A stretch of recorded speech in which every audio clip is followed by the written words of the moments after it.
Venezuela, Ecuador, Panama, Colombia. They were all one country called Gran Colombia. Take a close look at the flags of these countries. So while we're waiting for my arepas to finish cooking, I want you to take a look at these flags and tell me they're not similar. Venezuela, Colombia, and Ecuador. These three flags look very similar because the origin of these flags is the Gran Colombia flag. The colors have some symbolic differences. Yellow represents the sun and agriculture. Blue represents the skies and the rivers. And red represents the bloodshed from the independence from Spain. What happened to Gran Colombia? And why does it still matter today? Gran Colombia was officially formed in the year 1819 during a period of massive political change in Latin America. During this time, much of the region was still under Spanish colonial rule, but an independence movement started to gain momentum, and it was from that momentum that the idea formed to unify several different territories into one nation. Its capital was Bogota. But Gran Colombia was not just another country. It was a vast and ambitious political experiment to unify several territories into one. And on paper, that's a powerful idea. But from the beginning, there were problems. Even before the Spanish arrived, the land was home to many different indigenous groups, and the territory and topography was very different. So the idea of unifying these different regions into one country was complicated from the get-go. At the center of all of this was one man named Simón Bolívar.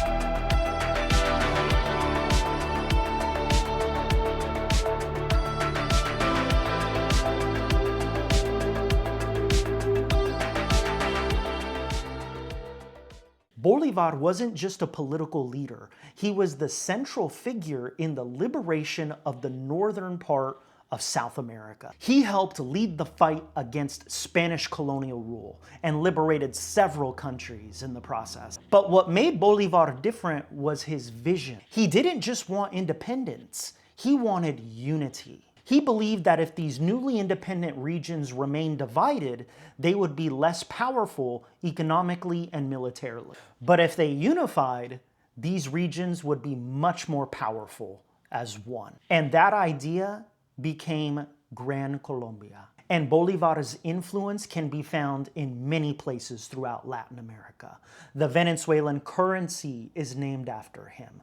Several universities are named after him. The country of Bolivia was named after him. If you're from the United States, you can think of Bolivar almost like a George Washington, fighting for independence. Like Ho Chi Minh, if you're from Vietnam. Or if you're from India, like Gandhi. Except Gandhi used non-violent techniques, whereas Bolivar did not. But there's another side to the story of Simón Bolívar. His vision didn't unfold the way he anticipated. Ironically, the man who liberated several countries and fought for independence soon became a dictator. In 1828, he declared himself as the dictator of Gran Colombia. Power had become concentrated, tensions were rising, and the opposition was growing. At one point, there was even an assassination attempt on Bolivar.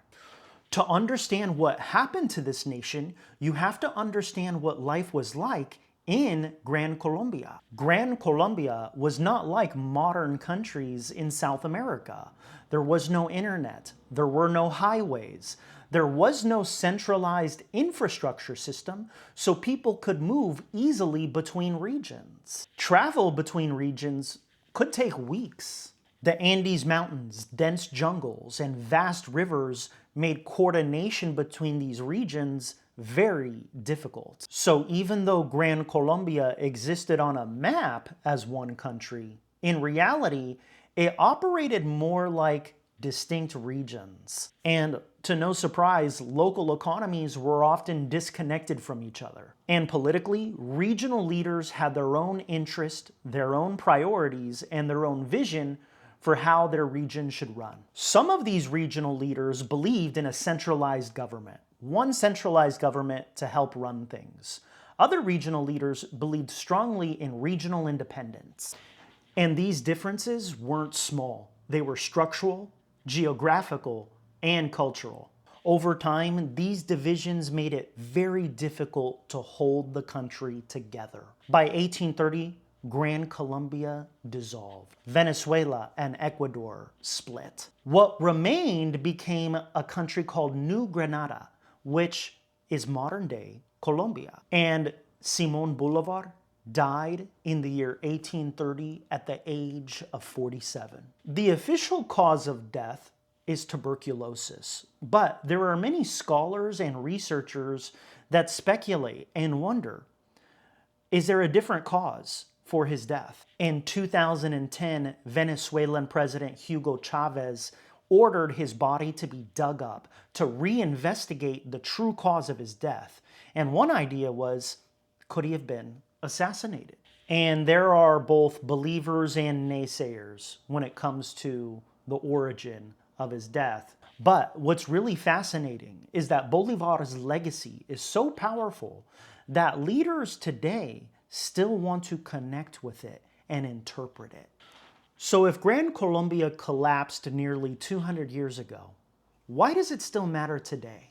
And the answer is because even though the country no longer exists, the connections between these regions still exist today. Colombia, Venezuela, and Ecuador all share similar cultures, language, food, and traditions. Some say they even have a similar sense of humor. So while these countries truly are independent from each other, people still feel a sense of familiarity with one another. The borders changed, but maybe the people less so. In politics, world leaders still reference Bolivar. Ideas around centralization, authority, and national identity still affect these countries in a similar way as they did in Gran Colombia. And these countries are still highly connected economically through trade, geography, and regional dynamics. So when you take a step back and consider all of this, an interesting question remains.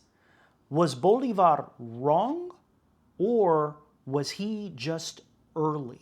Because the idea of regional unity hasn't fully disappeared, but the reality of geography and politics made unity unsustainable. And the ultimate takeaway here is that nations rise and fall, just like Gran Colombia did, but their influence may never die.